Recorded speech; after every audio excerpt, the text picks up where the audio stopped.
అని వచ్చారు. 4వ వచనాన్ని చదువుకుంటాం. తండ్రులారా మీ పిల్లలకి కోపము రేపక ప్రభు యొక్క శిక్షలోను బోధలోను వారిని పెంచుము.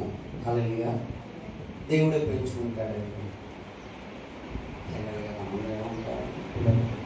దేవుడే పెంచాలండి వారిని, దేవుడే కాపాడాలండి, దేవుడే వాళ్ళని నడిపించాలండి, దేవుడే వారిని రక్షించాలండి, దేవుడే వారిని నడిపించాలండి. ఇవన్నీ విని విని విని విని నాకైతే ఇసుకొచ్చింది. ఎందుకనంటే దేవుడే పెంచేటట్టయితే మరి మనం ఎందుకు వాళ్ళని కండిషన్ చేయాలి? మనం ఎందుకు వాళ్ళని కంట్రోల్ చేయడానికి ప్రయత్నం చేస్తాం? ఇటు వెళ్ళామనుకో అటు వెళ్ళకూడదురా అని అంటాం. దేవుడే చెప్పాలి కదా, మనం ఎందుకు చెప్పాలి?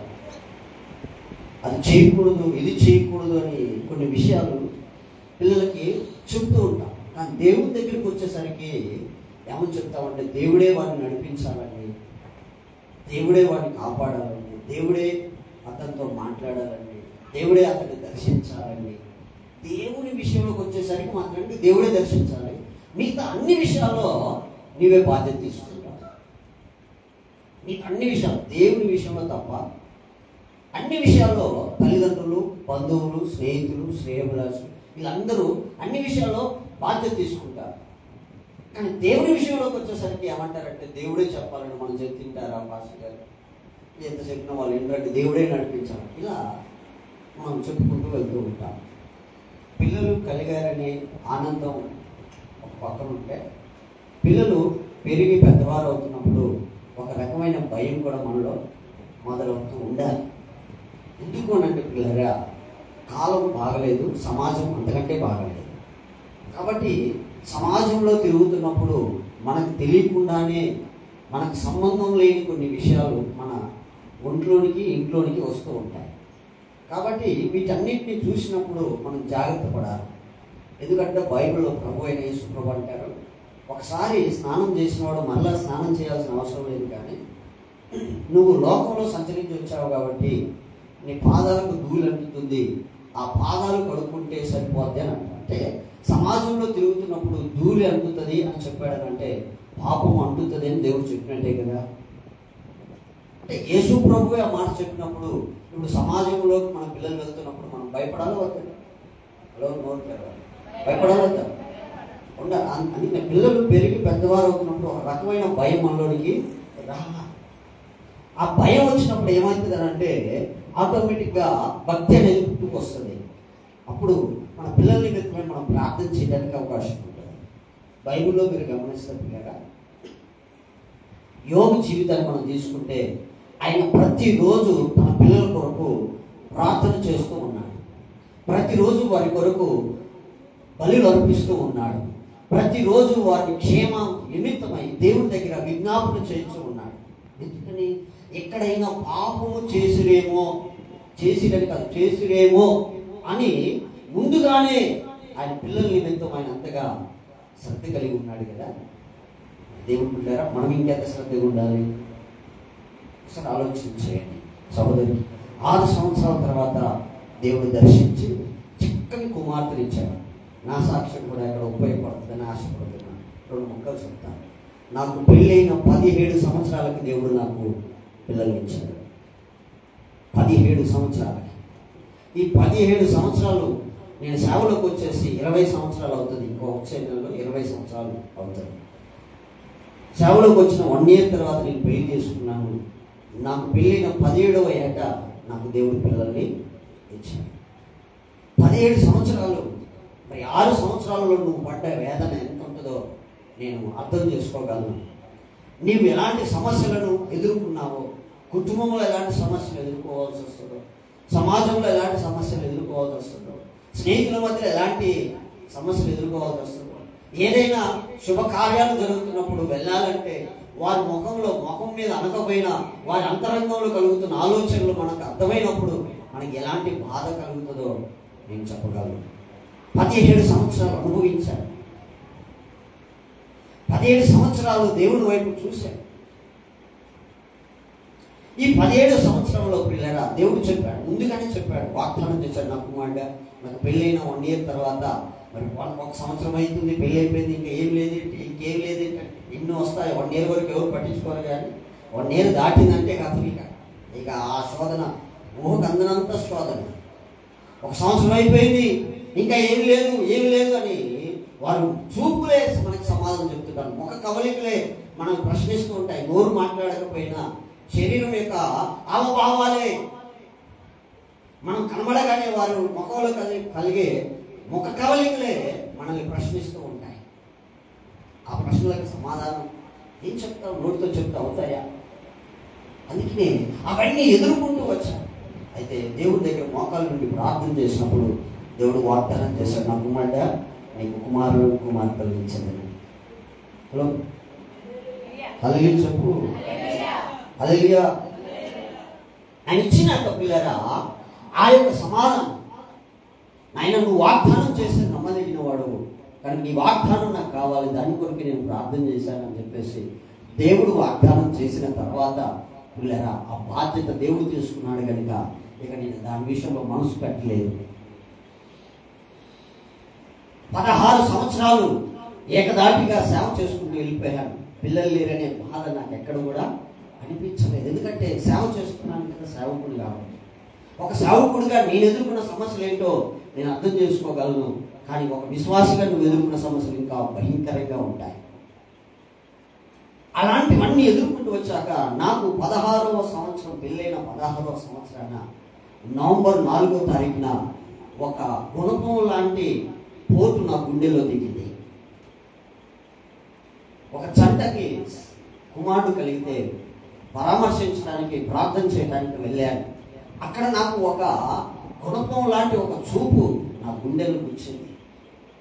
హాస్పిటల్కి వెళ్ళాం. డోర్ తీయగానే ఫస్ట్ గదిలో ఉంటారు కదా, హాస్పిటల్లో ఉన్నప్పుడు గదిలో ఉన్నప్పుడు ఆ డోర్ తీయగానే ఎవరో గుణపంతో పొడిచినట్టుగా నా గుండెల్లో దిగిపోయింది ఆ చూపు. ఒక్క అడుగు కూడా లోపలికి పెట్టలేదండి. నా భార్య లోపలికి వెళ్ళింది.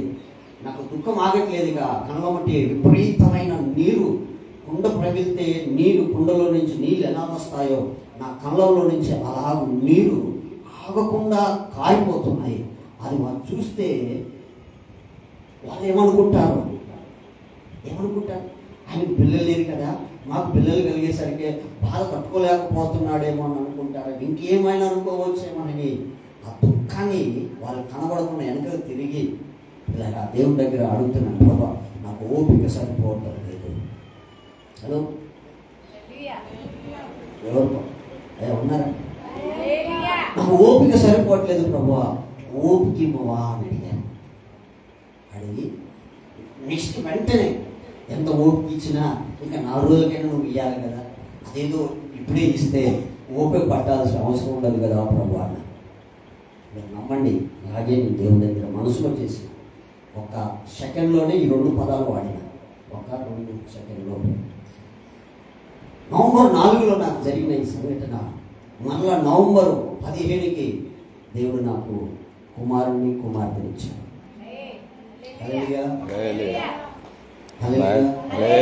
సంవత్సరంలో 2 ఎలా వచ్చారు అదనమాట. అందుకే గట్టిగా చెప్పాలి మరి. హల్లెలూయా, హల్లెలూయా, హల్లెలూయా. ఇప్పుడు ప్రియులారా నా కుమారుడికి 21వ నెల, నా కుమారుడికి కుమార్తె. అయితే దేవుని దగ్గర అడిగాను, ప్రభా నేను మాత్రమే కాదు నా భార్య కూడా నాతో పాటు కలిసి ఎదురు చూసింది కదా, కొడుకునిచ్చావనుకో నాకు సహకారి పుట్టాడు, వారసుడు పుట్టాడని ఆనందిస్తాను. కానీ నా భార్యకి సహకరేది, ఆమె పరిచర్యలో సహకారం ఏమంటారు. ఒకవేళ ఆడపిల్లనిచ్చావనుకో నా కూతురు పుట్టిందని ఆనందం ఉంటుంది, నా భార్యకి తోడున్నదిలే అని అనుకుంటాను. కానీ సేవకు సహకారి, నాకు సహకారి, మేమిద్దరం ఎదురు చూశాము కదా, కాబట్టి మా ఇద్దరికీ సంతోషం కావాలి, అది పరిపూర్ణం అవ్వాలి. కాబట్టి ఇప్పుడు ఒకళ్ళు ఇచ్చేవనుకో సమాజం కూడా ఏమంటుందంటే, ఇదిగో నా కుమారుడు పర్లేదులే, ఆలస్యమైన దేవుడు నీకు కొడుకునిచ్చాడు, కుమార్తెనిచ్చాడు, పర్లేదులే అంట. ఒక మానవుడు దేవుడు చేసిన కార్యాన్ని పర్వాలేదులే అనే మాట నాకు సంతోషాన్ని పుట్టించదు ప్రభు అని అడిగాను. సంతోషం పుట్టింది. ఒక మనుషుడు దేవుడు చేసే కార్యాన్ని పర్లేదులే అంటారు. అవునా కదా? పర్లేదులే, లేట్ అయినా పర్లేదులే అమ్మా, దేవుడు కొడుకుని ఇచ్చారులే, కుమార్తెని ఇచ్చారులే అని అంటారు. పర్లేదులే అనే పదం నాకు సంతోషాన్ని ఇవ్వదు ప్రభువా. దేవుడు ఆలస్యం చేసిన గొప్ప కార్యాలు చేస్తాడనే మాట నాకు సంతోషాన్ని ఇస్తుందని అడిగాను. హల్లెలూయా. కాబట్టి నాకు కమలలు కావాలి ప్రభు అని అడిగాను. అది కూడా బాబు పాప కావాలని అడిగాను. ఎందుకు నేను బాబు పాప కావాలని అడుగుతున్నానంటే ప్రభు, నువ్వు ఒకళ్ళు 2 కుమారులు ఇచ్చావనుకో, యాకోబు ఏశావు, ఒకడికి యాకోబు అని పేరు పెడతారు, ఒకడికి ఏశావు అని పేరు పెడతారు. నాకు అది సంతోషాన్ని ఇవ్వాలి. ఒకటి నా భార్యకి నాకు సంతోషాన్ని ఇవ్వాలి. రెండోది ఒకళ్ళు ఇద్దరిని మగపిల్లలు ఇస్తే ఇలా పెడతారు, ఆడపిల్లలు ఇస్తే నాకు సపోర్ట్ రావాలి. ఎందుకంటే ఆడపిల్లలు మనం వెనకాల వేసుకొని తిరగలేము కానీ, అలాగని మగపిల్లగాలని వెనకాల వేసుకొని తల్లి ధైర్యం ఉంటుంది. కానీ తల్లి చేసే పనులలో మగపిల్లగాడు అన్ని విషయాల్లో తోడు ఉండలేదు. సో నాకు మా ఇద్దరికి సంతోషం కావాలి. కాబట్టి అందుకనే నాకు బాబు పాప కావాలి అని ప్రార్థన చేశాను.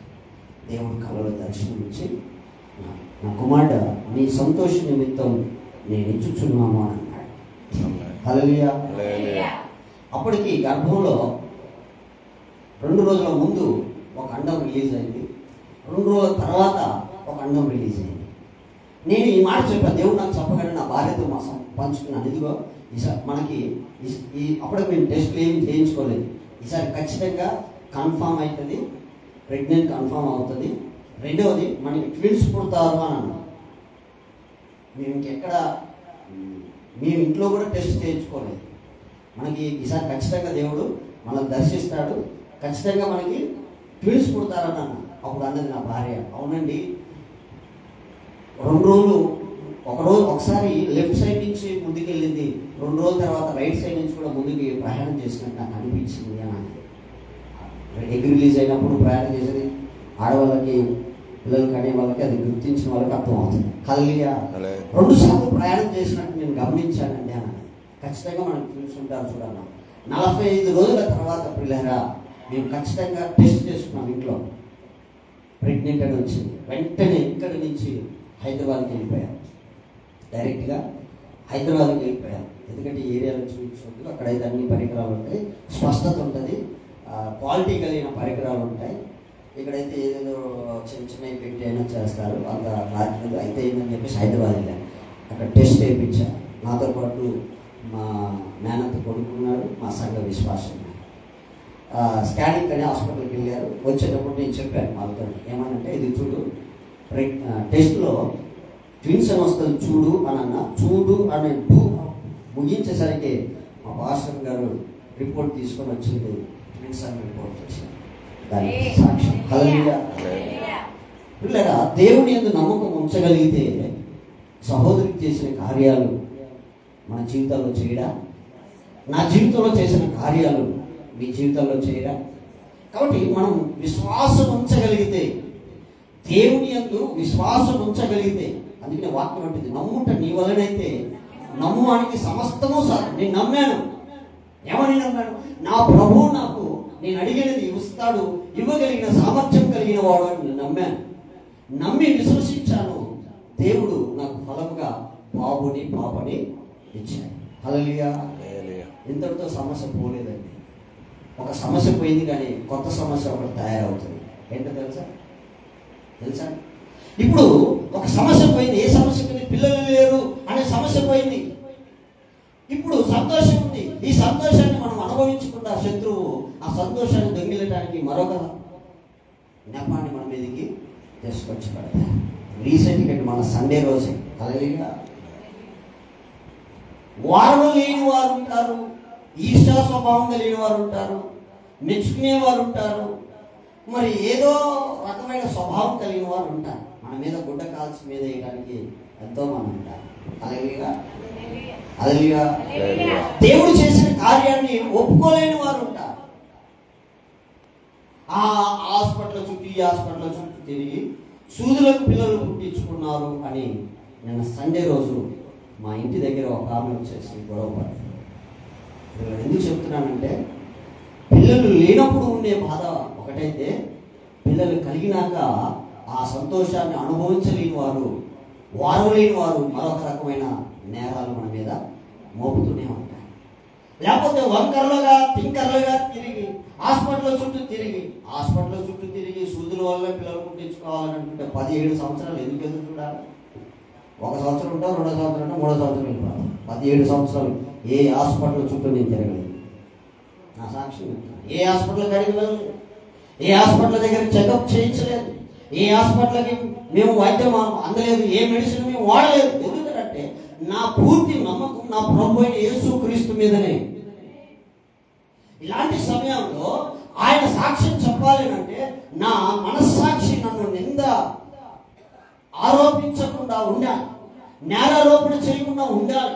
అలాంటి బలహీనులకు, అలాంటి కష్టకాలంలో ఉన్న వారికి, నిందలు మోస్తున్న వారికి, బాధలు అనుభవిస్తున్న వారికి, కష్టాలు అనుభవిస్తున్న వారికి నేను ఒక సాక్షిగా నిలబడాలి అని ఆశతో దేవుడే కార్యం చేశాడని మళ్ళా గుర్తి చెప్పాలి. అలాంటి సాక్ష్యం నాకు కావాలని ప్రభు దగ్గర నేను ఎదురు చూస్తూ ఏ హాస్పిటల్ చుట్టూ తిరగలేదు, ఏ హాస్పిటల్ చుట్టూ తిరగకుండానే దేవుడు నాకు 2 పిల్లల్ని అనుగ్రహించాడు. ఇప్పుడు నా భార్య 2వ కాన్పులో కనటానికి సిద్ధంగా ఉంది. హల్లెలూయా, హల్లెలూయా. మనం గమనించాలి పిల్లరా, దేవుడిని మనం విశ్వాసం ఉంచగలిగితే గొప్ప కార్యాలు చేస్తారు. అయితే ఇప్పుడు తల్లిదండ్రులుగా మన బాధ్యత ఏంటంటే దేవుని శిక్షలోను బాధలోను మన పిల్లల్ని పెంచాలి. ఇది ప్రధానమైన అంశం. దేవుడు చూసుకుంటాడు, దేవుడు వద్దు. దేవుడు వాక్యం అంటూ చెప్పింది ఏమనంటే దేవుని శిక్షలోను బాధలోను మీ పిల్లలను పెంచండి. పెంచవలసిన బాధ్యత దేవుడు మనకి ఇచ్చాడు. ఇప్పుడు దేవుని బాధలో పెంచాలంటే బాధ వినడానికి పిల్లల్ని మందిరానికి పంపించాలి, బాల్యంలో సండే స్కూల్కి పంపించాలి, యవనస్తుల కూడికలోకి పంపించాలి, వయసులో ఆరాధనకి రావాలి, క్రమం తప్పకుండా దేవుని వాక్యం వినడానికి రావాలి. ఆదివారం ఖచ్చితంగా మనం ప్రార్థనలో ఉండాలి. కుమార్తె అని మన పిల్లలకి చెప్పుకోవాలి. ఎంత లాభం రాని ఆరాధన అయిపోయిన తర్వాతనే, ఆరాధనకు ముందే. కాబట్టి ఆరాధన సమయంలో మనం ఏ పనిలోకి మనము వెళ్ళకూడదు. ఎందుకంటే ఆ బోధ మనం వినకపోతే ఆ బోధలో మనం పెరగలేము. బోధలో పెరగకపోతే శత్రువు మనల్ని ఆక్పై చేస్తుంది అని నువ్వు పిల్లలకి బోధ యొక్క ప్రాధాన్యతని పెంచాలి. హలో, హల్లెలూయా. పిల్లలకి దేవుని సన్నిధికి ముందుకు పంపాలి. చాలా మంది చూడండి, చిన్న పిల్లలని ఇంటికాడ వదిలేసి వస్తూ ఉంటారు. అవును కదండి. మందిరంలోకి వస్తే అల్లరి చేస్తారని, అటు ఇటు ఎదురు పెడతారని, సక్రంగా కూర్చోరని, నన్ను కూర్చొని వారు వాక్యం విననివ్వరని పిల్లలు ఎక్కడ వదిలేసి వస్తారు? ఇంటి దగ్గర వదిలేసి వస్తారు. అమ్మమ్మ కన్నా వదిలేసి వస్తారు. అమ్మమ్మ నాయనమ్మ గుడికి రావద్దా? వాళ్ళు రావట్లేదండి. వీళ్ళకి ఇది ఒక అవకాశం. వాళ్ళు రాకపోవడం కూడా వీళ్ళకి మంచిదే. ఎందుకంటే వాళ్ళ పిల్లలు పట్టుకొని అక్కడ ఉంటారు మంచిగా. వాళ్ళని కూడా వెంట పెట్టుకొని దేవుని సన్నిధికి రావాలన్న సంగతి మర్చిపోయి వాళ్ళ పిల్లలకు వాళ్ళని కీపుగా పెట్టుకుంటారు. అంటే ఏమంటారు, నర్సుగా పెట్టుకుంటారు. లేకపోతే ఇంటి పక్క వాళ్ళకు సువార్త చెప్పి యేసయ్య యొక్క గొప్పతనాన్ని, దేవుడు చేసిన కార్యాన్ని సాక్ష్యంగా పంచుకొని వారిలో కూడా అలాంటి మంచి సాక్ష్యం, ఆశీర్వాదకరమైన సాక్ష్యం వారిలో కూడా ఉండాలనే ఆశ పక్కన పెట్టేసి మా పిల్లలు కాస్త చూడండి అని చెప్పేసి ఇంటి వాళ్ళకు అప్పగించి వస్తాం. మరి ఎప్పుడు పెరుగుతాడు? మొక్క ఎంగున మ్రాణ ఎంగున అని సామెత ఉంది లోకంలో. ఒకటి మొక్కగా ఉన్నప్పుడే నువ్వు బోధ విషయంలో బోధ యొక్క ప్రాధాన్యతని పిల్లలకు నువ్వు నేర్పకపోతే ఆ పెద్ద అయిన తర్వాత బోధలోనికి ఎందుకు వస్తారు? చాలా మంది తల్లిదండ్రులు, క్రైస్తవులు చూడండి, పిల్లలు యవ్వన కాలంలో లోకంలో సంచరిస్తూ ఉంటే మందిరంలో తల్లిదండ్రులు ఏడుస్తూ సేవకుడికి వాపోతూ ఉంటారు. అమ్మా మా బాబు కోసం ప్రార్థన చేయండి, మా పాప కోసం ప్రార్థన చేయండి, వారు మా మాట వినట్లేదు, వారు మేము చెప్పినట్టు వినట్లేదు. నువ్వు విన్నావా? నువ్వు వింటా వాళ్ళు వింటా. హల్లెలూయా. నువ్వు ఏదైతే విత్తుతావో అదే పంట నీకు వస్తుంది. వాక్యము దేవుడు నీకు చెప్పిన మాట ఏంటంటే నీ పిల్లలని ఆయన బోధలో పెంచడంటే నీవు వినకుండా నీ పిల్లలు ఇంటి దగ్గర పెట్టుకున్నావు. ఏ సండే స్కూల్ కానీ, యవనస్తుల గుడికి కానీ, ఆరాధనలకు కానీ, సంఘ కార్యక్రమాలకు కానీ, నీ పిల్లల్ని పరిచయం కోసం కానీ, దేవుడి పని కోసం కానీ, వాక్యం వినడానికి కానీ మందిరానికి నువ్వు అప్పగించలేదు. ఒకవేళ నీ పిల్లలు సంతోషం కొద్ది పోతున్నా ఎక్కడ అడిగేది రా అని చెప్పేసి ఇంట్లో కూర్చోబెట్టుకున్నావు. వాళ్ళు క్రమంగా వద్దామని చూసినా నువ్వు క్రమం తప్పించి తిరిగావు, దేవుడి మాట వినకుండా చేశావు. ఇప్పుడు నువ్వు దేవుడి మాట వినని ఆ భావన నువ్వు విత్తావు. కాబట్టి ఇలా పిల్లలు పెరిగి పెద్దవాళ్ళైన తర్వాత ఇప్పుడు నీ మాట వినటం మానేశా. నువ్వు దేవుని మాట వింటే నీ పిల్లలు నీ మాట వినరా? హలో, హల్లెలూయా. అందుకే దేవుడు చెప్తున్నాడు తల్లిదండ్రులకి, తండ్రులారా మీ పిల్లలని దేవుని శిక్షలోను బాధలోను పెంచండి. ఆయన బాధలను పెంచాలంటే మందిరానికి పిల్లలు దూరం అవ్వకూడదు. వాళ్ళు ఎక్కడో అమెరికాలో ఉన్నా కూడా దేవుని వాక్యాన్ని వినాలి. హలో, పాపకి ఏం పేరు పెట్టాడమ్మా? పెట్టాలని పెట్టారా? పెట్టారు కదా. శ్రేయాన్వి ఇప్పుడు ఈ ప్రపంచంలో ఏ దేశానికి వెళ్ళినా కూడా దేవుడు గొప్పగా ఆశీర్వదించి ఉన్నతమైన స్థితికి తీసుకెళ్ళి ప్రపంచ దేశాలు తిరగలిగిన సామర్థ్యాన్ని దేవుడు ఇచ్చినా కూడా ఆ పాప ఎక్కడికి వెళ్ళినా మీ నాన్న పేరు మీ అమ్మ పేరు ఏంటంటే ఏం చెప్తారు? మాట్లాడట్లేదు. మీ మీ మీ అమ్మ నాన్న పేరు ఏం చెప్తారు?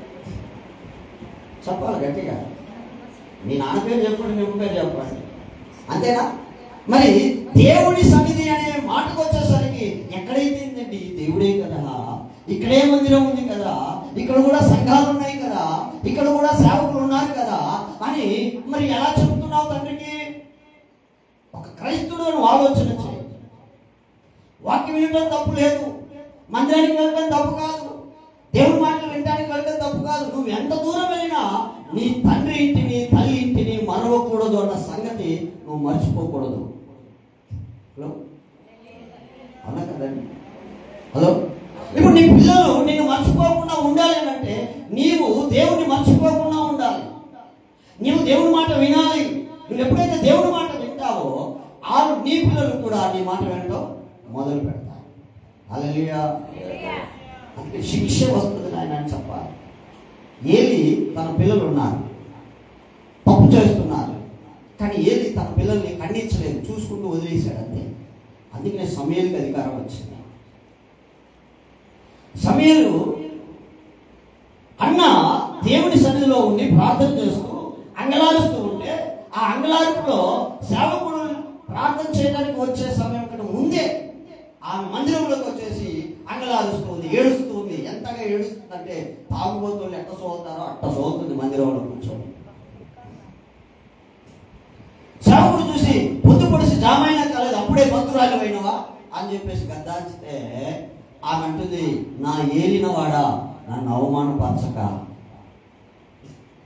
నేను మనోవ్యాకులత కలిగిన దాన్ని, మనో దుఃఖం కలిగిన దాన్ని నా దేవుడి దగ్గర నా వేదనను వెళ్ళబుచ్చుకుంటున్నాను అంటే సేవకుడు అప్పుడు అంటాడు, నీ మనోవాంఛన దేవుడు తీర్చునుగాక. ఎక్కడ చెప్పండి? హల్లెలూయా. ఆ తర్వాత ఆమెకి పుట్టిన కుమారుడే సమూయేలు సంవత్సరం పాలించిన తర్వాత తీసుకొచ్చి మందిరంలో ఏలి దగ్గర వదిలేసిపోతే ఆ ఏలి దగ్గర నమ్మకంగా పెరుగుతున్నాడు సమూయేలు. కానీ సమూయేలు కడుపులో పుట్టిన పిల్లలు మాత్రానికి ఇష్టం వచ్చినట్టుగా తిరుగుతున్నారు. కానీ సమూయేలు వారిని గద్దించలేకపోయారు. ఏలి తన కుమారుని గద్దించలేకపోయారు. మీరు అనొచ్చు, అయ్యా ఏలి పిల్లలు ఆయన మాట వినట్లేదు, ఆయన పిల్లలు సక్రమంగా లేరు, మా పిల్లలు ఆయన దగ్గర ఎలా పెడతామన్నా అనేవాళ్ళు లేకపోలేదు. కానీ సమూయేలుని ఎలా అన్న వదిలేసి వెళ్ళిపోయింది. ప్రీతమా, మన పిల్లలను మనం దేవుడి సన్నిధిలో వదలగలిగితే, దేవుడి సన్నిధిలో సేవకులకు మన పిల్లలను అప్పగించగలిగితే గొప్ప అధికారాన్ని సంపాదించగలరు. ఎంతగా అంటే ఇశ్రాయేలుకి మంచి ప్రవక్తగా అంత గొప్ప స్థితి వారికి ఎలా కలిగింది అని అంటే పిల్లల సేవకుని దగ్గర సేవకుని మాట తూచా తప్పకుండా నడిచినందుకు కడుపును పుట్టిన వాళ్ళు నడవలేదు, కానీ సమూయేలు నడిచాడు. అందుకే దేవుడు సమూయేలుని దర్శించాడు. పిల్లల్ని పెంచవలసిన రీతిలో పెంచాలా అన్న కరెక్ట్గా పెంచింది. సంవత్సరానికి ఒకసారి వచ్చేసి కుమారుడికి బట్టలు ఇచ్చేసి నాయన సేవకుని మాటకి ఎదురు చెప్పమాక, సేవకుని లెక్క ప్రకారం ఏది చెప్పినా కాదనుకున్న చెయ్యి. అర్ధరాత్రి లేపినా కూడా నువ్వు టక్కన వెళ్ళిపోయి అయ్యా నేనున్నాను చెప్పాను, అంతేగాని నిద్రమోహాన్ని పిలిచాడు, నిర్మాకు పిలిచాడు, ఆ పని చెప్తాడు, ఈ పని చెప్తాడు, సలిసిపోయాడు, ఎప్పుడు పడ్డప్పుడు పిలుస్తాడని సనుకోమాకు, మనసులో కూడా సనుకోమాకు అని చెప్పింది అలా అమ్మ. చెప్పకపోతే ఆ రాత్రి కూడా పిలిస్తే సమయం పోయా నీ దాసుడు ఉన్నాడు చెప్పండి పిలిచారా అని ఎట్లా అడిగారు? తల్లి పెంచింది, తండ్రి పెంచాలి. సేవకుడితో ఎలా పిల్లలు ప్రవర్తించాలో తల్లిదండ్రులు పెంచగలిగితే పిల్లరా అది దీవెనగా వాళ్ళకి మార్చబడుతుంది. అందుకే దేవుడు అంటాడు, బాధలోనూ శిక్షలోనూ మీ పిల్లలు దేవుడి విషయంలోకి వచ్చేసరికి దేవుడు పెంచుకుంటాడంటే దేవుడేం చూసుకోడు, నువ్వే చేయాలి.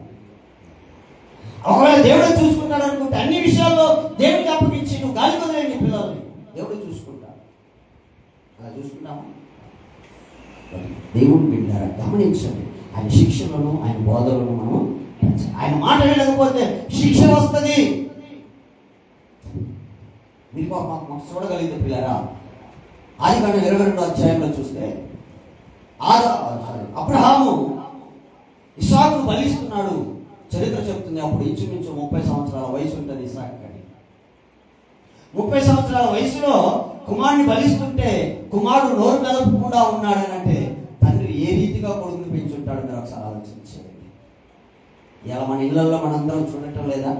కొన్ని సంవత్సరాలు వయసు రాగానే మన పిల్లలు మన మాటే వినకుండా తిరుగుతూ ఉన్నారు అంటారు. సరే కొంత వయసు కూడా 2 సంవత్సరాలు కాదు, 3 సంవత్సరాలు కాదు, 5 సంవత్సరాలు అప్పుడే నీకు కొమ్ములు వచ్చేసాయి, మాట వినట్లేదు, చేయట్లేదు అని చెప్పేసి మనం అనటం లేదా?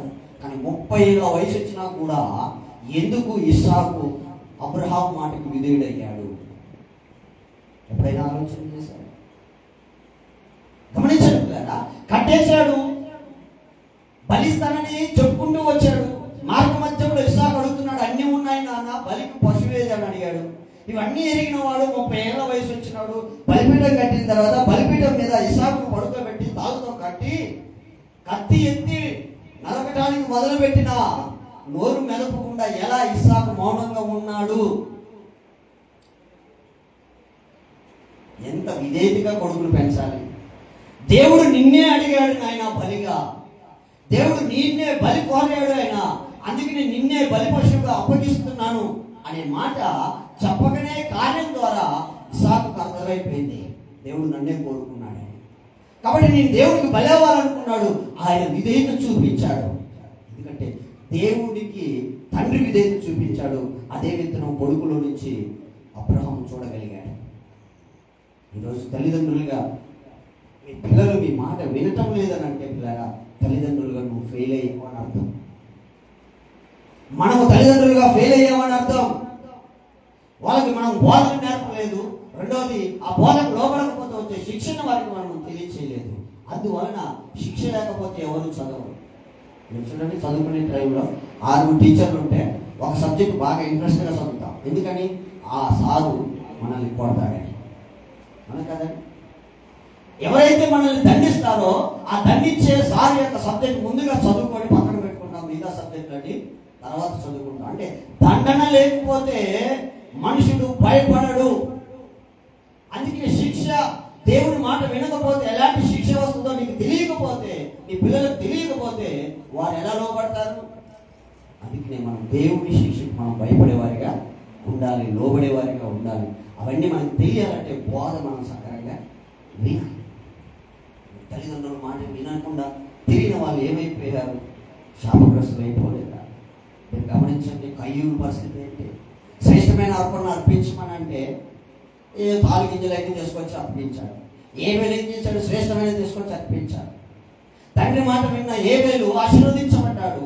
తండ్రి మాట వినని కయ్యూరు శపించబడ్డాడు. ఆ శాపం వల్ల దేశం నిమ్మరై దేశాలు సంచార జీవిగా కాలేదా? అసూయపడు కాలేదా? నరహంతకుడు కాలేదా? అతన్ని ఎవరు చంపకూడదని దేవుడు అతని నుసుటి మీద ముద్ర వేయలేదా? అలాంటి శాపం వస్తుంది నాయనని దేవుడు మాట వినకపోతే ఇలాంటి దరిద్రపు కొట్టు శాపాలు వస్తాయి, నెమ్మది లేని జీవితాలు వస్తాయి, ప్రశాంతత లేని జీవితాలు వస్తాయి అని మన పిల్లలకు మనం చెప్పాలి. అప్పుడు ఆ శాపం మనకు వద్దనుకున్న వాడు ఏం చేస్తాడంటే దేవుడి వైపు మలుతాడు. అందుకని ఎవరికైనా జ్ఞానం కొద్దిగా ఉంటే వాడు నన్ను అడగవలను, నేను వాడికి అది అనుగ్రహిస్తాను. దేవుడి గురించి జ్ఞానం లేకపోతే నశించిపోతాం. కాబట్టి దేవుడి గురించి జ్ఞానాన్ని మనం సంపాదించుకున్నాం. తల్లిదండ్రులుగా పిల్లలు కలిగారనే ఆనందం ఒక పక్కన ఉండగానే మరొక ప్రమాదం పొంచి ఉంది. అదే ఏంటంటే మన మీదకి వచ్చే దేవుడు చేసిన కార్యాన్ని గుర్తించకుండా మన మీదకి వచ్చే మరొక కొత్త రకమైన నిందలు. కొత్త ఏం కావు, మరొక రకం. అన్నిటిని కాదు, కానీ మనం దృష్టి పెట్టవలసింది ఏంటంటే మన పిల్లలని దైవికంగా పెంచాలి. మన పిల్లలని దైవికంగా పెంచాలి. ఎలా పెంచాలి? బోధలో పెంచాలి, శిక్షలో పెంచాలి. అప్పుడు వారు పెరిగి పెద్దవారైనప్పుడు వారు దాని నుండి తొలగిపోరు. కలిగిపోరు, అది వారికి మేలు. యవ్వనుడు దేని చేత తమ నడకను శుద్ధి చేసుకును, నీ వాక్యమును బట్టే కదా. ఆ వాక్యం యవ్వన కాలం వచ్చే లోపల ఆ వాక్యం అంతా హృదయంలో నింపగలిగితే ఆ యవ్వనుడు దారి తప్పకుండా ఆ వాక్యం చేత తన జీవితాన్ని కట్టుకుంటాడు. అలాంటి గొప్ప భాగ్యం తల్లిదండ్రులుగా మన పిల్లలకు మనం అనుగ్రహిద్దాం. దేవుని ఈ మాటలు మన ఇంట్లో ఫలింప చేయను గాక. ఈ సమయం ఇచ్చిన దైవ సేవకులకు